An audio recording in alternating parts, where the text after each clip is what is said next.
పిల్లరా, ఇక్కడ మనం వాక్యాల గురించి ఈరోజు మనం నేర్చుకోబోతున్నాం. వాక్యం అనేది చాలా ప్రాముఖ్యమైనది మన జీవితంలో. చాలా వరకు వాక్యం అర్థం కాకుండా మనం ఏ విధంగా జీవిస్తున్నాం అనేది మనకు తెలియదు. ఈ వాక్యం బైబిల్ వాక్యాలు లాంటి దేవుడు మనకిచ్చిన ఈ వాక్యము మనల్ని బ్రతికించేదిగా ఉంటుంది. మనకి ఏ విధంగా మనం జీవించాలి అనే జ్ఞానము బోధిస్తుంది దేవుని వాక్యం. బైబిల్లో మరి రాయబడిన వాక్యాలన్నిటిలో పెద్ద చాప్టర్ లాంటి అధ్యాయం ఏంటి? కీర్తనలు 119వ అధ్యాయం. 119వ అధ్యాయంలో 8 వచనాల ఒక భాగం ఉంటుంది. 8 వచనాల భాగానికి హిబ్రీ భాషలో అక్కడ మనకి ఆలెఫ్ బెత్ గిమ్మల్ దాలెత్ యావావ్ ఆయన్ హెడ్సెట్ యోద్ కామెం సాయిద్ వావ్ జాయన్ అని గిమ్మెల్ దాలెత్ హే వావ్ జాయన్ హెత్ టెత్ యోద్ కాప్ లామెద్ మెమ్స్ నున్ సామెక్ ఆయన్ సాదే అని వస్తుంది. పే సాదే కోప్ రో షిన్ షిన్ టౌ అని వస్తుంది అన్నమాట. ఇవి 8 భాగాలు. ఇవి ఇప్పుడు మనము తెలుగులో మనకి ఇవి ఉన్నాయి కదా, వవల్సా ఏమంటారు కదా, ఆల్ఫాబెట్స్, హిబ్రీ వర్ణమాలు. ఇవి మన 8 భాగాలకు ముందు చెప్పబడిన ఆలెఫ్ బెత్ గిమ్మల్ దాలెత్ అటు తర్వాత బెత్ గిమ్మల్ దాలెత్ ఏ వావ్ జాయన్ అని ఉన్నాయి చూడండి మీకు కూడా కదా. ఇవన్నీ కూడా హిబ్రూలో వర్ణమాలు, హిబ్రూ అక్షరాలు. ఇవిగా నేర్చుకుంటే మనం కూడా బైబిల్ చదవచ్చు హిబ్రూలో. ఇక్కడ రాయబడిన ఈ 8 భాగాలు మనకి చివరి వరకు చూసుకుంటే దగ్గర 176 వచనాలు. ఈ 176 వచనాల్లో దేవుని వాక్యం గురించి రాయబడి ఉంది. దేవుని వాక్యం అంటే చాలా రకాలుగా దేవుని యొక్క వాక్యాన్ని గురించి చెప్పబడి, దేవుని మాటలు, దేవుని వాక్యములు, దేవుని కట్టడలు, దేవుని శాసనములు, దేవుని ధర్మశాస్త్రము, దేవుని ఆజ్ఞలు, దేవుని ఉపదేశము, దేవుని న్యాయ విధులు, దేవుని ధర్మోపదేశములు, దేవుని వాక్య విధులు, దేవుని సాక్ష్యము, దేవుని ఆజ్ఞ, దేవుని వాగ్దానము అని ఇక్కడ రాయబడి ఉంది. మీరు కానీ చదివితే 119వ కీర్తన అంటే ఎంత ప్రాముఖ్యత ఉందో చూడండి దేవుని యొక్క మాటలకి, వాక్యానికి. ఇంగ్లీష్లో అయితే దాని ఏమంటారు, వర్డ్స్ అంటారు, లేకుంటే స్టాట్యూట్స్ అంటారు, ప్రిసెప్ట్స్ అంటారు, ఇన్స్ట్రక్షన్స్ అంటారు, లేకుంటే టీచింగ్స్ అంటారు, ప్రామిస్ అంటారు, కమాండ్మెంట్స్ అంటారు, దేవుని యొక్క కమాండ్మెంట్స్ అని ఇంగ్లీష్లో. ఆ విధంగా ఇక్కడ చాలా వరకు వాక్యానికి చాలా ప్రాముఖ్యత గ్రంథకర్త ఇచ్చి రాసినాడు ప్రియులారా. అంటే మన జీవితంలో ఈ వాక్యం చాలా ప్రాముఖ్యమైనది. ప్రార్థన, మనం దేవునితో మాట్లాడతాం, దేవునితో సంభాషణ చేస్తాం, దేవునితో గడుపుతాం. మనం ప్రార్థనలో మన గురించి, మన కుటుంబం గురించి, మన సంఘం గురించి, మన స్నేహితుల గురించి, మన బంధువుల గురించి, మన ఇరుగు పొరుగు వారి గురించి, మన దేశం గురించి, మన పట్టణాల గురించి కదా. మనం ప్రార్థనలో దేవునితో గడుపుతాం, దేవుణ్ణి అడుగుతాం, దేవునికి విన్నపాలు తెలియజేసుకుంటాం, రిక్వెస్ట్ చేస్తాం కదా, దేవునికి మనవి చేస్తాం, దేవుణ్ణి అడుగుతాం మనం ప్రార్థనలో. కానీ వాక్యం ద్వారా దేవుడు మనకి బదులిస్తాడు, ఉత్తరం ఇస్తాడు. అందుకే మనం వాక్యం చదవాలి. నీ వాక్యం చదవకపోతే దేవుని యొక్క మాటలను అర్థం చేసుకోలేవు. దేవుడు నీతో ఏం మాట్లాడుతున్నాడో అనేది మనకు అర్థం కాదు. దేవుడు నీతో మాట్లాడాలి, దేవుడు ఏం మాట్లాడుతున్నాడో అనేది నువ్వు అర్థం చేసుకోవాలంటే వాక్యం చదవాలి. వాక్యం ప్రతి క్రైస్తవ జీవితంలో, ప్రతి క్రైస్తవురాలి జీవితంలో చాలా ప్రాముఖ్యమైనది వాక్యం. మనం క్రైస్తవులుగా జీవించాలి, క్రైస్తవులుగా మనం బ్రతకాలంటే ఈ ప్రార్థన వాక్యం అనేది మన జీవితంలో చాలా అవసరం, చాలా ప్రాముఖ్యమైనది, మనం పాటించాలి. అందుకే ఈరోజు నూతన సంవత్సరంలో మనం ప్రవేశించబోతున్నాం. ఇంకా కొన్ని రోజులకి, 2-3 రోజులకి మనం ఇప్పటి నుంచి ఒక తీర్మానం చేసుకోవాలి, ప్రభువా నూతన సంవత్సరంలో ఎక్కువ నీ వాక్యాన్ని నేను ధ్యానించాలి, నీ వాక్యాన్ని నేను ధ్యానించాలి, నీ వాక్యాన్ని నేను అనుసరించాలి, నీ వాక్యానికి నేను విధేయత చూపాలి, నేను లోబడాలి, ఈ వాక్యాన్ని అనేక మందికి నేను చెప్పాలి అని ఒక తీర్మానం చేసుకొని వాక్యము చదవడానికి మనం తీర్మానం చేసుకోవాలి ప్రియులారా. దేవుని యొక్క వాక్యం 19వ అధ్యాయంలో ఏమైతే చెప్పబడుతుందో అది 119వ అధ్యాయంలో అది ఎక్కువ మళ్ళీ దేవుడి వాక్యం ద్వారా మనల్ని బలపరుస్తున్నాడు. చాలా వాక్యాలు ఉన్నాయి అందులో 119వ అధ్యాయము ఇది చాలా పెద్ద longest psalm in the Bible. అంటే బైబిల్లోనే ఒక పెద్ద కీర్తన. ఈ వాక్యాన్ని ప్రేమించాలి, ఈ వాక్యం మన హృదయం అనే పలక మీద వాటిని రాసుకోవాలి, ప్రతిరోజు నెమరు వేసుకోవాలి, ప్రతిరోజు నెమరు వేయాలి, వాక్యాలు కంఠస్థ చేయాలి, వాక్యాన్ని నేర్చుకోవాలి. యేసు ప్రభు వాక్యము ద్వారా సాతాన్ని జయించినాడు. ఈరోజు ఈ లోకనాథులు, మతోన్మాదులు, ఉన్మాదులు, తత్వవేత్తలు, మేధావులు, తర్క వితర్కాలు చేసేవాళ్ళు కదా, బైబిల్కి వ్యతిరేకంగా దేవునికి వ్యతిరేకంగా మాట్లాడేవాళ్ళు సాతాను శోధనలకి అన్యులకి జవాబు చెప్పగలగాలి అంటే మన వాక్యం చదవాలి, వాక్యాన్ని ధ్యానించాలి, వాక్యాన్ని అర్థం చేసుకోవాలి, వాక్యాన్ని నెమరు వేసుకోవాలి ప్రతిరోజు. 119వ కీర్తన తీసుకున్నాం ప్రియులారా. 119వ కీర్తనలో చాలా అన్ని వచనాలు చదవాలనిపిస్తుంది మీరు చదివేటప్పుడు, కానీ ముఖ్యమైన వచనాలు మనం చదువుకుందాం. ఆ వాక్యముల ద్వారా దేవుడు మన జీవితంలో ఏం చేయాలని ఆయన మాట్లాడుతున్నాడో చూద్దాం. 119వ కీర్తన 144వ వచనం. నీ శాసనములు శాశ్వతమైన నీతి గలవి, నేను బ్రతుకున్నట్లు నాకు తెలివి దయచేయును. ఒక మానవుడి లోకంలో తెలివి లేకపోతే పిచ్చోడైపోతాడు. అది ఎవరైనా సరే. తెలివి లేకపోతే, జ్ఞానం లేకపోతే ఏమంటాం మనం? మానసిక రోగి అని పిలుస్తూ ఉంటాం మనం. ఎందుకంటే అతను తన జీవితాన్ని బ్యాలెన్స్ చేయలేకపోతుంటున్నాడు, ఏదో లోపం ఉంది. అందుకే తనని ఏమంటారు? మెంటలీ లేకుంటే మానసిక రోగి అని, లేదంటే మానసికంగా అనారోగ్యము, బలహీనత అని అంటాం. మనకి జ్ఞానం ఉన్నట్లయితే మంచి చెడులు మనకి తెలుస్తుంది. మన సమాజంలో ఏ విధంగా జీవించాలో దేవుడు మనకి తెలియజేస్తాడు జ్ఞానం ఉంటే. అందుకే ఆ తెలివి కొరకు మనం ఏం చేయాలి? దేవుని వాక్యాన్ని చదవాలి. ఆయన శాసనములు ఏమంటా? నీతి గలవి, అవి శాశ్వత కాలం ఉండేవి, అవి నిలకడగా ఉండేవి. ఆ మాటలు నువ్వు కానీ చదివినట్లయితే మనం ఏం చేస్తామంట? ఈ లోకంలో బ్రతుకుతాం. హల్లెలూయా. మనం బ్రతకడానికి తెలివిని దయచేస్తాయి. It gives understanding so that we may live. మనం జీవించడానికి మనకు ఒక అండర్స్టాండింగ్ ఈ వాక్యాలు మనకి ఇస్తున్నాయి. పిల్లరా, ఇక్కడ ఇంకొక మాట చూద్దాం. 89వ వాక్యం చూడండి. 89వ వాక్యం. యెహోవా నీ వాక్యము ఆకాశముందు నిత్యము నిలకడగా ఉన్నది. అంటే ఈ వాక్యానికి అంతము లేదు. దేవుడు వాక్యం ఏం చెప్పాడు? భూమి ఆకాశములు గతించిపోయినను నా మాటలు ఎన్నటికీ గతించవు. అవి శాశ్వత కాలం పరలోక రాజ్యంలో దేవుని దగ్గర ఉన్నాయి. నిత్యము శాశ్వతమైన నీతి కలిగిన మాటలు దేవుని దగ్గర నిలకడగా ఉన్నాయి. నిత్యము నిలకడగా ఉండే మాటలు అది పరలోకంలో ఉన్నాయి. ఆ మాటలే దేవుడు బైబిల్ ద్వారా నీకు నాకు ఇచ్చాడు. గ్రంథకర్తలకి ఆయన ప్రేరేపించాడు. Inspired scribes to compile the Bible, the word of God to you and me to live on this earth. ఈ లోకంలో, ఈ భూమి మీద, ఈ లోకంలో మనం జీవించడానికి దేవుడు మన కొరకు రాసి ఉంచాడు. ఈ మాటల ద్వారా దేవుడు మనతో మాట్లాడుతున్నాడు. పరలోకమందు నిత్యము నిలకడగా ఉండు ఆ శాశ్వతమైన నీతి కలిగిన మాటలే ఈరోజు మనం చదువుతున్నాం. ఆ మాటలే ప్రజల ద్వారా, గ్రంథకర్తల ద్వారా మనకు దేవుడిచ్చాడు. ఈరోజు మన చేతిలోకి వచ్చింది బైబిల్. ఈ బైబిల్ రావడానికి ఎంతో శ్రమ ఉంది, ఎన్నో ట్రయల్స్, ఎంతో నష్టం జరిగింది ఈ బైబిల్ మనకు రావడానికి.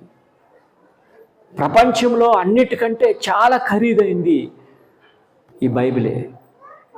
చాలా విలువైన బహుమానం ఈ బైబిలే ప్రపంచంలోనే.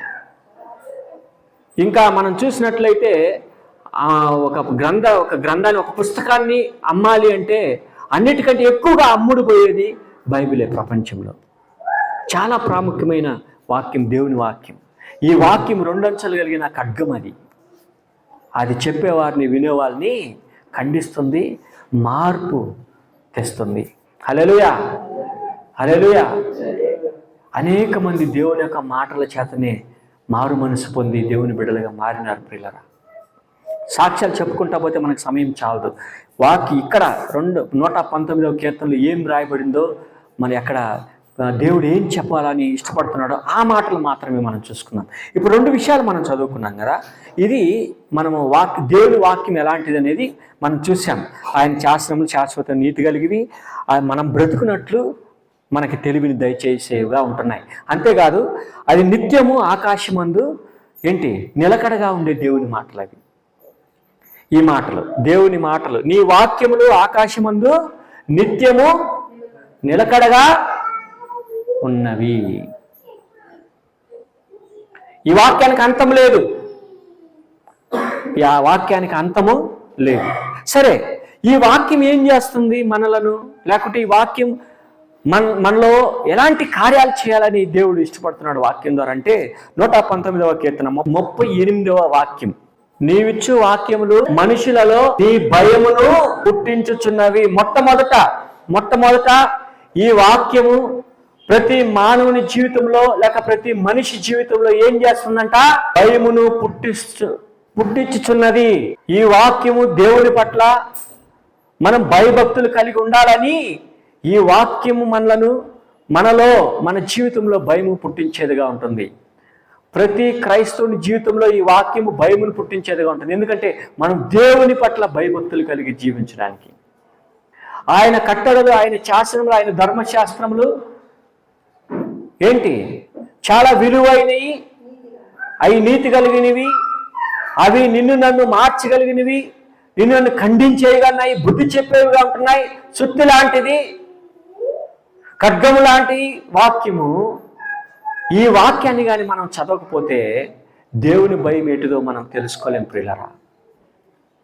దేవుని వాక్యం ఎటుదో మనం తెలుసుకోలేం. అందుకే ఈ వాక్యాన్ని మనం చదివినప్పుడే మన దేవుని పట్ల మనకుంటున్న భయము మనకు తెలుస్తుంది. మనం ఏ విధంగా దేవుని పట్ల భయభక్తులు కలిగి జీవించాలి. ఈరోజు చాలా వరకు దేవుని పట్ల భయభక్తులు లేకుండానే జీవిస్తున్నారు క్రైస్తవ సమాజంలో. దేవుని పట్ల భయము, భక్తి లేకుండానే విచ్చలవిడిగా జీవిస్తున్నారు యువత క్రైస్తవ సమాజంలో. ఎందుకంటే వాళ్ళు బైబిల్ చదవడం లేదు. బైబిల్ చదివితే దేవుని పట్ల మనం ఏ విధంగా భయం కలిగి ఉండాలా, భక్తి కలిగి ఉండాలి అని తెలుస్తుంది. వాళ్ళు చదవలేదు కాబట్టి వాళ్ళ భయం పుట్టించలేదు. ఒకవేళ నేను బైబిల్ చదవగలిగితే ఈ వాక్యం మనలో భయమును పుట్టిస్తుంది. దేవుని గురించిన భయము, దేవుని గురించిన భక్తి. అందుకే భక్తుడు అంటున్నాడు అక్కడ. ఇది మనకెట్ట అనుకూలంగా అట్ట మలుచుకోకూడదు వాక్యాల్ని. ఈ మాట ఎందుకు ఇక్కడ రాయబడి ఉందంటే నువ్వు దేవుని పట్ల భయభక్తులు కలిగి జీవించడానికి. నీ వాక్యములు మనుషులలో, ఇక్కడ confirm to your servant your promise that you may be feared. అంటే మనము దేవునికి భయపడాలి. దేవుని వాక్యాన్ని దేవుడు ఎందుకు మనకిచ్చాడు అంటే దేవుని పట్ల మనం భయము, భక్తి కలిగి జీవించడానికి. హల్లెలూయా. 2వ కార్యం 130వ వాక్యం చూడండి. నీ వాక్యమును వెల్లడి అవుటతోడనే వెలుగు కలుగును, తెలివి లేని వారికి తెలివి కలిగించును. హల్లెలూయా. ఇక్కడ చూడండి, the unfolding of your words gives light, it imparts understanding to the simple అని ఉంది ఇంగ్లీష్లో. ఆయన వాక్యములు వెల్లడి అవుటతోడనంటే దాని అర్థం ఏంటి? మనకి బయలుపరిచిన వెంటనే మనం తీసి చదువుతున్నప్పుడు, మనకు బయలుపరిచినప్పుడు ఈ వాక్యాలు అవుటతోడని అది మనకి వెలుగుని కలుగు చేయను. అది మనకి వెలుగునిచ్చేదిగా ఉంటుంది. అవి తెలివి లేని వారికి తెలివిని ఇచ్చేవిగా ఉంటున్నాయి.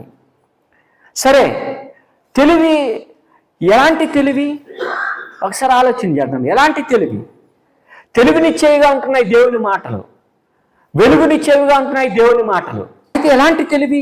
ఒకసారి చూడండి, 98వ వచనం చదవండి. 98వ వచనం, నీ ఆజ్ఞలు నాకు నిత్యము, మనం ఆయన మాటలు లేక ఆయన శాసనాలు, ఆయన కట్టడలు, ఆయన వాగ్దానాలు, ఇవన్నీ కూడా ఉపదేశములు, న్యాయ విధులన్నీ నాకు తోడుగా ఉన్నవి. నా శత్రువులను మించిన అవి నాకు కలుగు చేయుచున్నవి. ఇప్పుడు ఈ తెలివి ఎలాంటి తెలివి అంటే మన శత్రువుల్ని జయించడానికి, మన శత్రువుల కంటే మనం జ్ఞానం కలిగి జీవించడానికి దేవుని మాటలు మనకి ఇవ్వబడి ఉన్నాయి. హల్లెలూయా. మన శత్రువులు, మన అన్యులు, మనకంటే బాగా చదువుకున్న వాళ్ళు, జ్ఞానం కలిగిన వాళ్ళు ఉన్నను దేవుని వాక్యానికి మనం లోబడి, దేవుని వాక్యాన్ని ధ్యానించి వాటి ప్రకారం మనం నడుచుకున్నట్లయితే వారికంటే దేవుడు మనకి జ్ఞానం ఇస్తాడు. హల్లెలూయా. వారికంటే దేవుడు అధిక తెలివిని, జ్ఞానాన్ని, వివేచనను దేవుడు మనకు అనుగ్రహిస్తాడు. ప్రియులారా, దేవుని మాటలు మనకి తెలివినిచ్చేవిగా ఉంటున్నాయి. అది ఏంటి? శత్రువుల కంటే, జ్ఞానుల కంటే మనకి తెలివిని ఇచ్చేవిగా ఉంటున్నాయి. అధిక జ్ఞానం, అధిక తెలివి దేవుడు ఇచ్చేవాడుగా ఉంటున్నాడు. 99వ వాక్యం చదవండి. నీ శాస్త్రములు నేను ధ్యానించుచున్నాను, కావున నా బోధకులు అందరికంటే నాకు విశేష జ్ఞానము కలదు, నాకుంది. దేవుని మాటలు, దేవుని శాస్త్రంలో, వాక్యము మీద ఎప్పుడైతే నువ్వు ధ్యానిస్తావో, చదువుతావో, వాటిని ధ్యానిస్తావో, వాటిని నేర్చుకుంటావో, అప్పుడు నీకు ఉపదేశం చేస్తారు కదా నీ బోధకులు, వారికంటే కూడా దేవుడు విశేష జ్ఞానం నీకు ఇస్తాడు. అది దేవుడు మనకు అనుగ్రహించే తెలివి. సరే, 100వ వచనం చదవండి. నీ ఉపదేశములను నేను లక్ష్యం అంటే నేను కేర్ చేస్తున్నాను, వృద్ధుల కంటే నాకు విశేష జ్ఞానము కలదు. అంటే ఇక్కడ చూడండి 3 రకాలు ఉన్నారు. ఒకటి శత్రువులు, జ్ఞానం కలిగిన వాళ్ళు ఉంటారు. రెండవది బోధకులు. మూడవది వృద్ధులు. వృద్ధులు ఎందుకు వృద్ధులు అని రాయబడింది అక్కడ? వారికి అనుభవం ఎక్కువ. హల్లెలూయా. పెద్దల్ని మనం గౌరవించాలంటే వారు ఎంతో అనుభవ జ్ఞానులు, ఎంతో అనుభవం కలిగి ఉన్నవారు. మనం అంటాం కదా, వారిని చూసి వారి అనుభవము చాలా మనకంటే కూడా గొప్పది. వారిని చూసినప్పుడు వారికి ఎంతో అనుభవం ఉంది కాబట్టి వారిలో చాలా విషయాలు నేర్చుకోవాలని మనం అంటా ఉంటాం. పెద్దలకి మనం ఎందుకు గౌరవించాలంటే వాళ్ళకి అనుభవం ఉంటుంది. అందుకే వారికంటే కూడా దేవుడు విశేష జ్ఞానం నీకు ఇస్తాడు. ఎప్పుడు ఆయన మాటలో మనం చదివినప్పుడు, ఆయన వాక్యం మనం చదివినప్పుడు, ఆ వాక్యాన్ని మన హృదయంలో భద్రపరచుకున్నప్పుడు, ఆ వాక్య ప్రకారం మనం జీవించినప్పుడు. సరే, 104వ కీర్తన చూడండి. 104వ వాక్యం, నీ ఉపదేశం వలన నాకు వివేకము కలిగెను, తప్పు మార్గములంటే నాకు అసహ్యములాయను. అంటే దేవుని వాక్యం చదివినప్పుడు మనకేం చేస్తాయి? తప్పు మార్గములన్నీ మనకి ఎట్లా కనిపిస్తాయి? అసహ్యముగా కనిపించాలి. దేవుని మాటలు, ఆయన శాసనాలు, లేకుంటే ఆయన యొక్క ఆజ్ఞలు, ఇవన్నీ కూడా మన తప్పు మార్గమును అర్థం చేసుకోవడానికి జ్ఞానం ఇచ్చేదిగా ఉంటున్నాయి. మంచి మార్గం ఏది, తప్పు మార్గం ఏది, పాపపు మార్గం ఏంటి, దుష్ట మార్గం ఏది అనేది మనం తెలుసుకుంటాం, అర్థం చేసుకుంటాం. మనం అసహించుకునే విధంగా ఉంటుంది. మనం ఎప్పుడు వాక్యం చదివినప్పుడు మనం అసహించుకుంటాం. అంటే బైబిల్ ఏముందంటే, ఈ లోకంలో ఉన్నదంతా వ్యర్థం, ఈ లోకంలో నువ్వు ప్రయాసపడుతుందంతా వ్యర్థం. దేవుని వాక్యముల కంటే ఈ లోకంలో ఏది శాశ్వతం కాదు. అది వాక్యంలోనే ఉంది. తప్పు మార్గం ఏంటో నువ్వు గ్రహిస్తావు, చెడు మార్గం ఏంటో నువ్వు గ్రహిస్తావు, పాపం మార్గం ఏంటో నువ్వు గ్రహిస్తావు, సాతాను మార్గం ఏంటో నువ్వు గ్రహిస్తావు, చీకటి మార్గం ఏంటో నువ్వు గ్రహిస్తావు. దేవుడు అట్టి జ్ఞానం నీకు ఇస్తాడు. హల్లెలూయా. 50వ వచనం చదువు. 3వ కార్యం 50వ వచనం. నీ వాక్యం నన్ను బ్రతికించుచున్నది, నా బాధలో ఇదే నాకు నెమ్మది కలిగించుచున్నది. హల్లెలూయా. మొట్టమొదటి ఏంటి? మొట్టమొదటి దేవుని గూర్చిన భయము మన హృదయంలో పుట్టించును. రెండవది మనకి తెలివినిచ్చును. మూడవది మనలను బ్రతికించును. 50వ వచనం, this is my comfort in my affliction that your promise gives me life. English చాలా స్పష్టంగా రాయబడింది. మనకి బాధ కలిగినప్పుడు మనకి నెమ్మది ఇచ్చేది దేవుని యొక్క మాటలు కదా.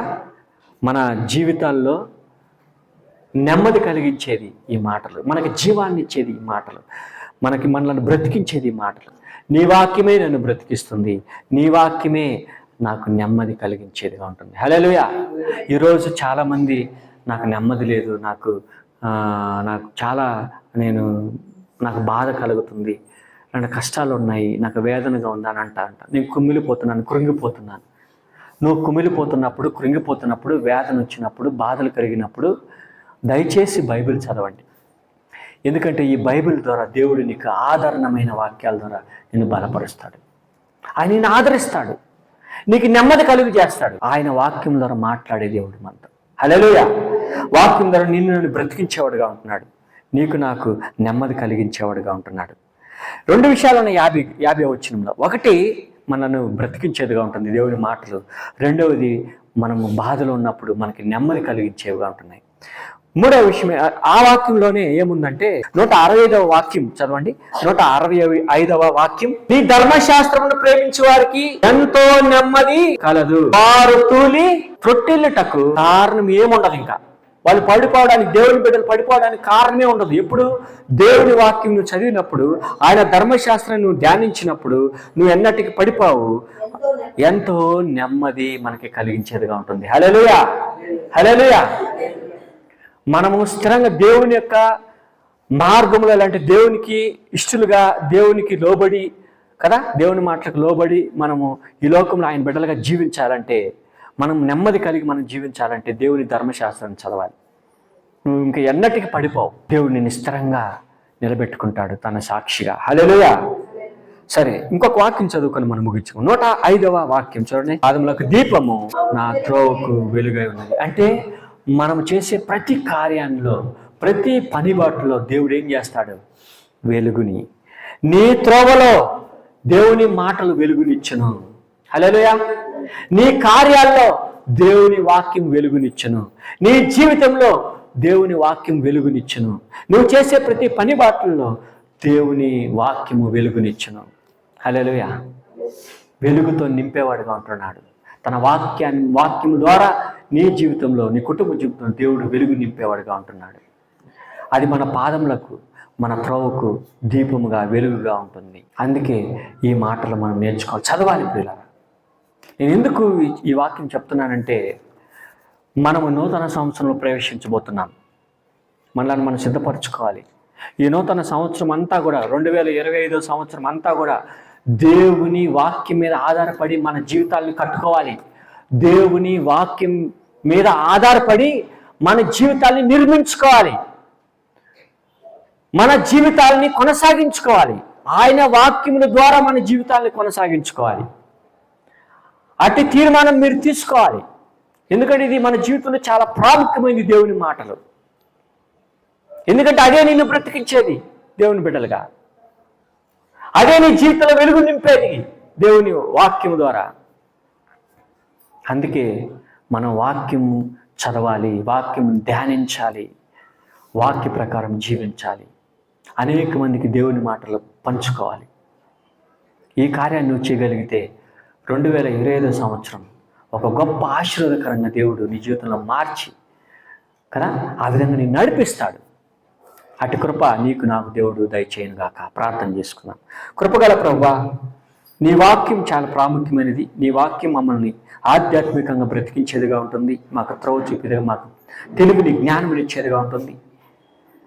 అది నిత్యము శాశ్వత కాలం నీతి కలిగిన దేవుని మాటలు, నిలకడగా ఉండే మాటలు. ఈ మాటల ద్వారా మమ్మల్ని జీవింపు చేస్తున్నాం. మా త్రోవకు వెలుగుగా ఉంటుంది, మాకు నెమ్మది ఇచ్చేదిగా ఉంటుంది, మమ్మల్ని బ్రతికించేదిగా ఉంటుంది, మమ్మల్ని బలపరిచేదిగా ఉంటుంది, మమ్మల్ని కాపాడేదిగా ఉంటుంది ప్రభువా. అటు మాటలు ఈరోజు మాతో మాట్లాడేందుకు స్తోత్రం. ఈ వాక్యం మా జీవితంలో ప్రభువా ఒక మార్పుని తీసుకువచ్చేదిగా ఈ వాక్యం మా హృదయంలో మేము భద్రపరుచుకొని వాటిని నెమరు వేసుకొని వాక్య ప్రకారం జీవించే శక్తిని, బలమును, జ్ఞానం, విశ్వాసం మాకు అనుగ్రహించండి. ఈ వాక్యం ద్వారా మమ్మల్ని బ్రతికించమని ఈ ప్రార్థన యేసు నామములో అడిగి వేడుకుంటున్నాము తండ్రి. ఆమేన్.